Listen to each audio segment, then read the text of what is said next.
Shalom, selamat siang, salam sejahtera untuk kita semua. Bapak Ibu penilai sertifikasi dosen tahun 2025, perkenalkan nama saya Apoteker Eleonora Marieta Toyo, Magister Farmasi. Saya merupakan salah satu dosen tetap di Sekolah Tinggi Ilmu Farmasi Nusa Putra Semarang, program studi D3 Farmasi dengan NIDN 0615039301. Video ini dibuat untuk melengkapi persyaratan dalam pengajuan sertifikasi dosen tahun 2025, yaitu pernyataan diri dosen dalam unjuk kerja Tridharma Perguruan Tinggi PDD UKTPT dalam bidang pengajaran. Sebagai dosen yang telah menerapkan Tridharma Perguruan Tinggi yang terdiri dari pendidikan berupa pengajaran, penelitian, dan pengabdian kepada masyarakat. Dalam bidang pendidikan pengajaran, adapun mata kuliah yang saya ampu di program studi D3 Farmasi, yaitu Manajemen Farmasi Komunitas. Mata kuliah ini terdapat pada semester 4 dengan bobot yaitu 3 SKS. Dalam proses pembelajaran, metode pembelajaran yang digunakan yaitu small group discussion, brainstorming, dan project based learning.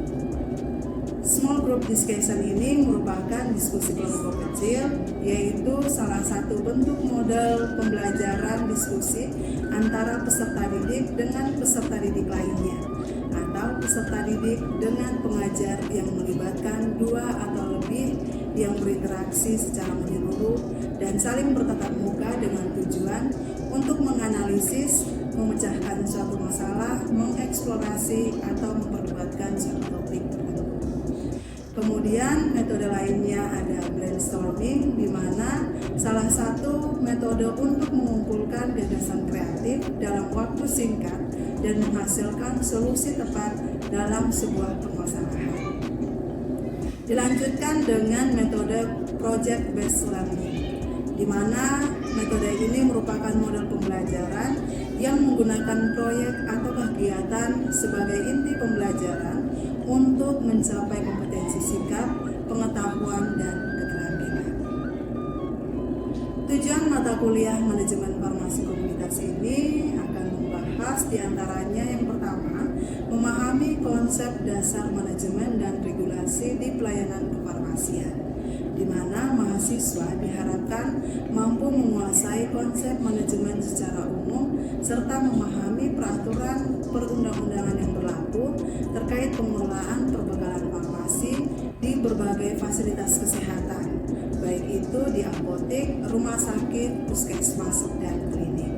Yang kedua, mampu menerapkan metode pengelolaan dan evaluasi pelayanan kefarmasian, di mana mahasiswa dapat mengevaluasi mutu pelayanan kefarmasian dan menerapkan metode manajerial untuk menyelesaikan masalah yang berkaitan dengan pengelolaan obat dalam pelayanan kefarmasian.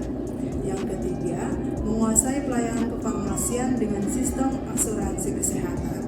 Dan yang keempat, mengembangkan kemampuan analisis dan pengambilan keputusan atau problem solving, di mana mahasiswa mampu menganalisis berbagai permasalahan dalam manajemen pelayanan kefarmasian dan mengambil keputusan yang tepat berbasis data dan kebijakan yang tepat.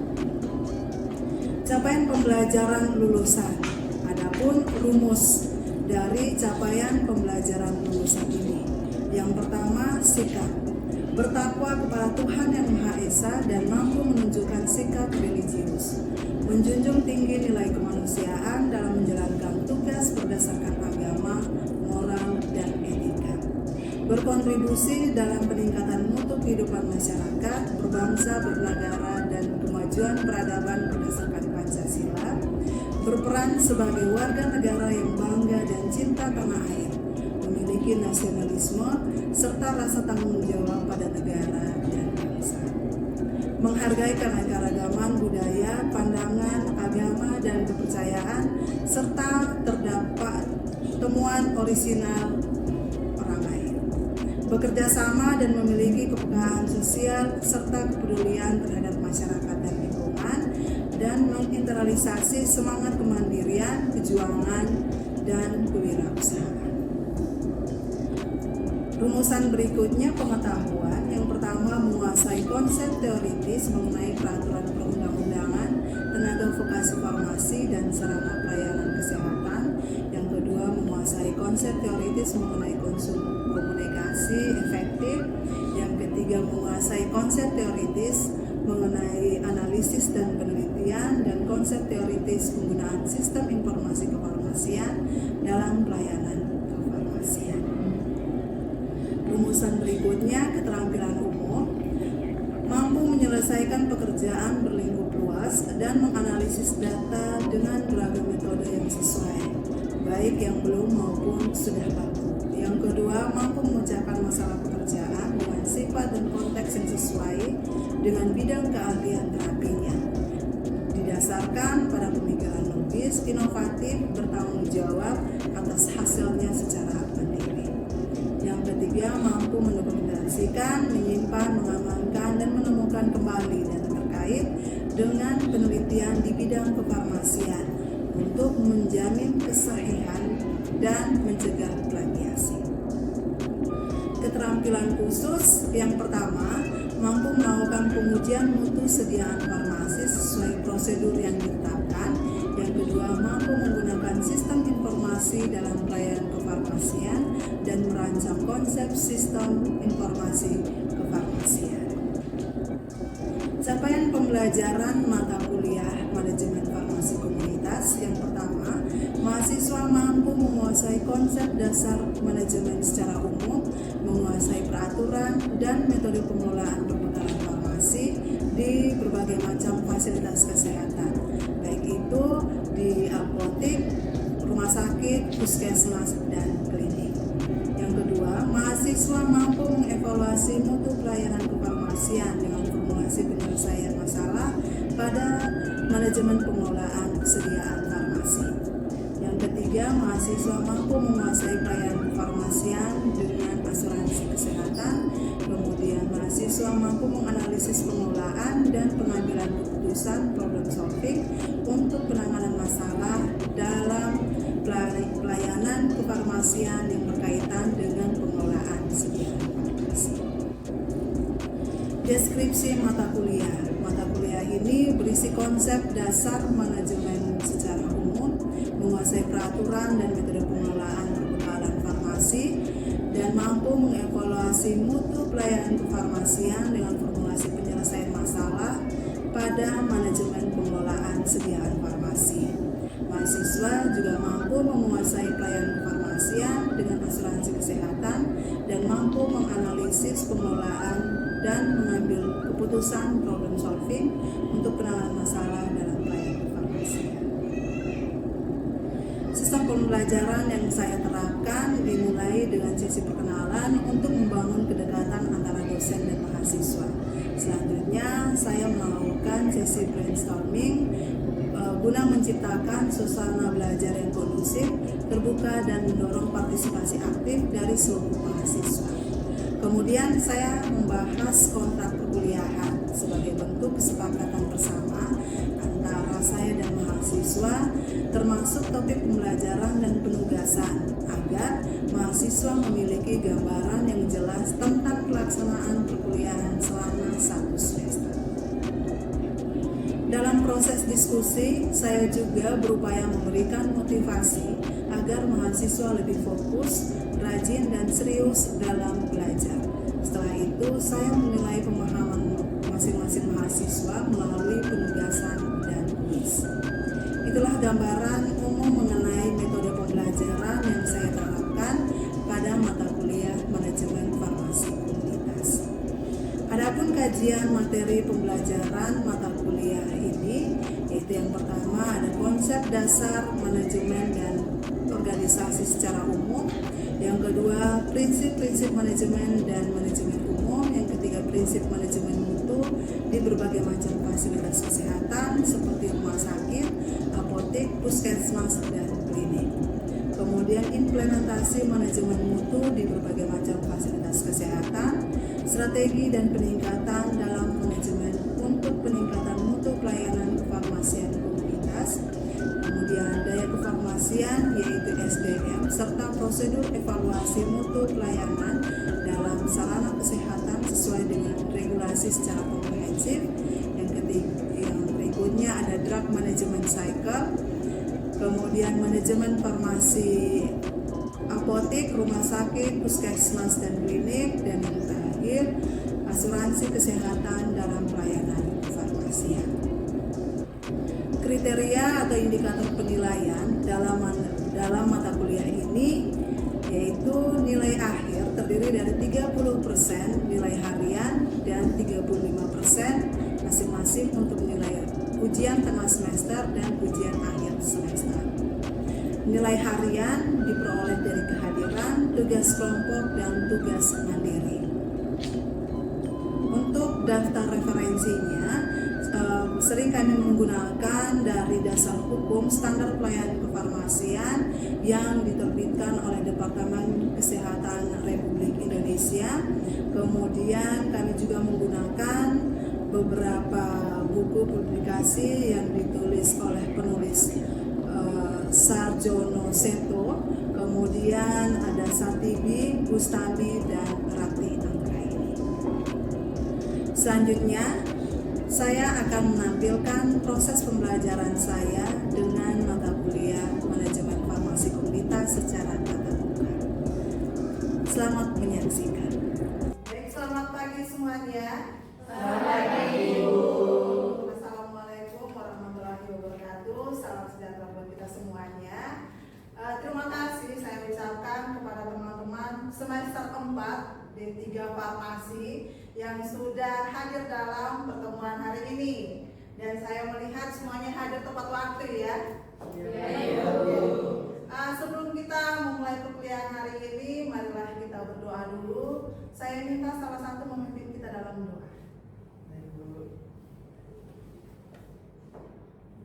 Sebelum memulai perkuliahan kita pada pagi hari ini, kita doa terlebih dahulu dan izinkan saya membawa doa ini dengan ajaran Katolik. Berdoa dimulai dalam nama Bapa dan Putra dan Roh Kudus. Amin. Allah Bapa di dalam surga, puji dan syukur kami aturkan kepadamu atas segala berkat dan rahmat-Mu, sehingga pada pagi hari ini kami dapat berkumpul di tempat ini dalam keadaan yang sehat walafiat. Ya Allah Bapa di dalam surga, pada kesempatan ini kami hendak melaksanakan perkuliahan. Kiranya Engkau melindungi dan bimbing kami dalam perkuliahan kami pada pagi hari ini, sehingga perkuliahan kami dapat berjalan dengan lancar. Doa ini kami sampaikan kepada Tuhan dengan perantaraan Kristus Tuhan kami. Amin. Dalam nama Bapa dan Putra dan Roh Kudus. Amin. Oke, baik, terima kasih Mas Andre. Selanjutnya sebelum kita memulai perkuliahan, dan hari ini saya akan menjelaskan tentang drug management cycle. Tetapi sebelumnya saya minta kita absen terlebih dahulu ya. Dan absennya seperti biasa melalui siakat. Ya, yang penting teman-teman harus melakukan absen. Untuk kode kelasnya yaitu D2 D4 31.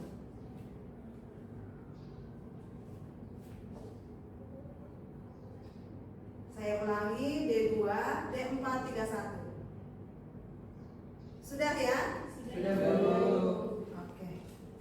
Baik teman-teman, untuk materinya itu sudah saya bagikan juga melalui Elera, ya, di mana materi yang akan teman-teman dapatkan hari ini. Oke, kita langsung saja. Untuk materi hari ini tentang drug management cycle. Ada yang tahu apa arti dari drug management cycle? Siklus pengelolaan obat. Oke, dasar hukum yang harus kita pelajari tentang drug management cycle ini sudah sering saya sampaikan, baik itu adik-adik tingkat kalian, ya, terkait dengan drug management cycle.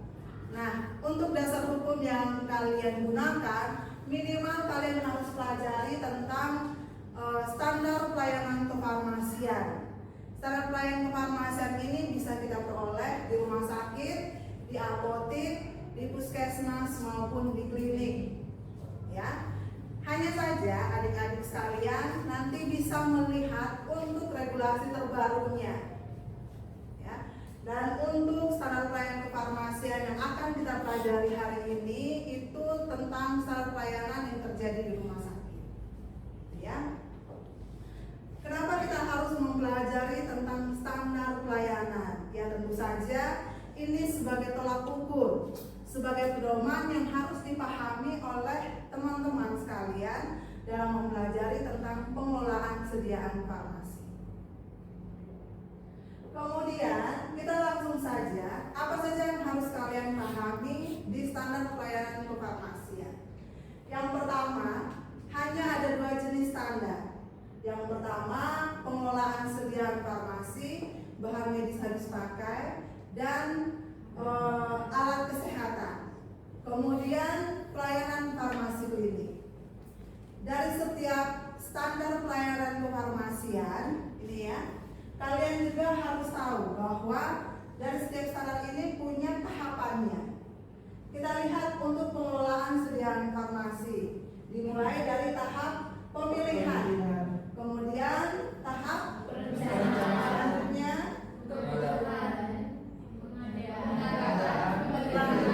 penyimpanan, lalu pendistribusian, pengendalian dan administrasi sampai pada administrasi. Sedangkan untuk pelayanan farmasi klinik meliputi apa saja? Penelusuran riwayat obat, rekomendasi obat, bio, konseling, fisik, PTO, meso, EPO, Oke, kita lanjutkan. Dari setiap standar ini tentunya kita harus pelajari tentang pengelolaan sediaan farmasi. Kenapa? Karena yang mau tidak mau rumah sakit ataukah setiap fasilitas kesehatan itu harus menyiapkan obatnya sehingga para pengguna atau pasien juga bisa menggunakan obat tersebut, sediaan tersebut ya. Kemudian kita langsung saja untuk tahapan pertama pada pengelolaan sediaan farmasi, alat kesehatan dan bahan medis habis pakai. Nah, pada saat kita mau melakukan pemilihan, ada dasar pertimbangan pemilihan. Bisa yang pertama itu ditentukan dari formulario. Ya. Pernah mendengar formulario? pernah. Formulario rumah sakit? Pernah. Apa itu formulario rumah sakit? Daftar obat yang terdapat di rumah sakit. Daftar obat, oke. Daftar obat ini tidak hanya nama obat ya, tetapi juga dosisnya, kemudian khasiat, efektivitas dari obat tersebut. Kemudian selain dilihat dari formulario rumah sakit, juga kita lihat dari berdasarkan pola penyakit. Nanti ini ada kaitannya dengan proses perencanaan, gitu ya. Kemudian bisa dilihat dari efektivitas dan keamanan, ada pengobatan, mutu, harga, dan ketersediaan di pasaran. Selanjutnya kita masuk ke tahap perencanaan. Kira-kira metode apa yang digunakan dalam tahap perencanaan? Epidemiologi dan kombinasi. Ada yang tahu metode konsumsi itu apa? Melihat penggunaan obat sebelumnya. Oke, melihat penggunaan obat pada periode sebelumnya, minimal 3 bulan sebelumnya, gitu ya. Kemudian kalau metode epidemiologi, berdasarkan pola penyakit. Oke, juga ada metode perencanaan yaitu kombinasi. Kombinasi ini terdiri dari metode epidemiologi dan Konsumsi. selanjutnya kita masuk ke tahap pengadaan. Nah, untuk tahap pengadaan setidaknya teman-teman harus tahu kira-kira proses pengadaan yang bisa dilakukan itu melalui apa saja. Yang pertama bisa dilakukan dengan untuk tahap pengadaan pembelian, ya. Pembelian bisa berupa ada open tender, kemudian terbatas, kontrak, kemudian pembelian langsung. Selanjutnya pengadaan lainnya bisa menggunakan produksi sama sumbangan. dan sumbangan atau hibah. Ya. Nah, teman-teman, untuk produksi sediaan farmasi ini sering kita temukan. Bisa saja produksi sediaan farmasi steril dan non steril. Kalau steril itu contohnya apa? Pencampuran sitostatika. Kemudian apa lagi? TPN, ya. Kemudian kalau produksi sediaan farmasi non steril ada yang tahu? Hand sanitizer. Pencampuran apa lagi? Kalau produksi sediaan farmasi non steril, racikan, ya. Racikan sediaan padat. Puyer. Oke, kita lanjutkan tahap penerimaan. Pernah melakukan penerimaan obat? Pernah. Apa yang kalian lakukan? Cek kesesuaian faktur sama Kesesuaian waktu PSP. expired date-nya sama batch-nya juga. Iya, betul sekali. Jadi pada saat kalian melakukan penerimaan, kalian harus mengecek kesesuaian dengan faktur surat pesanan. Nama obatnya sudah jelas ataukah belum? Kemudian jumlahnya, ya, jumlah harganya, itu semuanya harus dicek.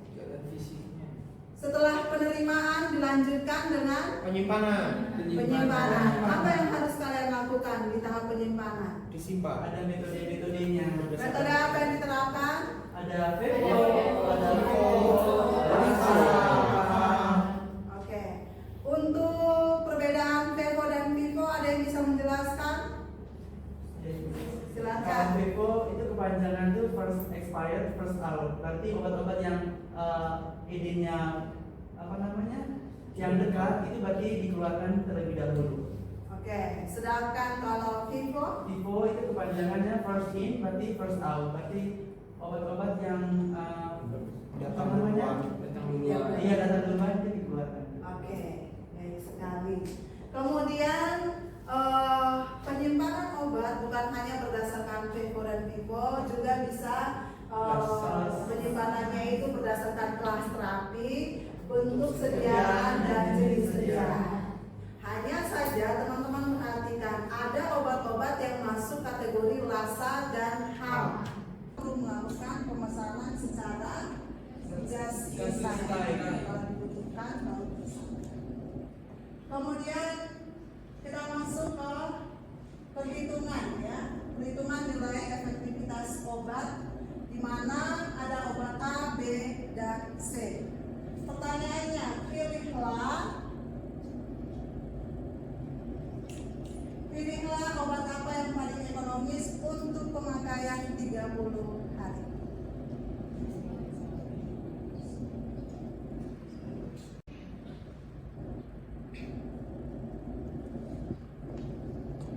Oke.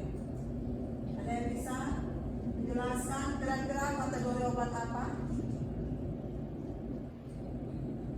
Satu kali sehari per tablet. Satu kali sehari Oke, teman-teman perhatikan, untuk kasus seperti ini jangan lupa bahwa obat yang diberikan itu berapa kali sehari dengan harga per tabletnya berapa, dan untuk pemakaian 30 hari. Jadi yang memang jelas kalian harus melakukan perhitungan di situ. Nah, karena dilihat dari nilai perhitungannya, maka kita peroleh bahwa obat C, ya, yang paling efektif. Ya.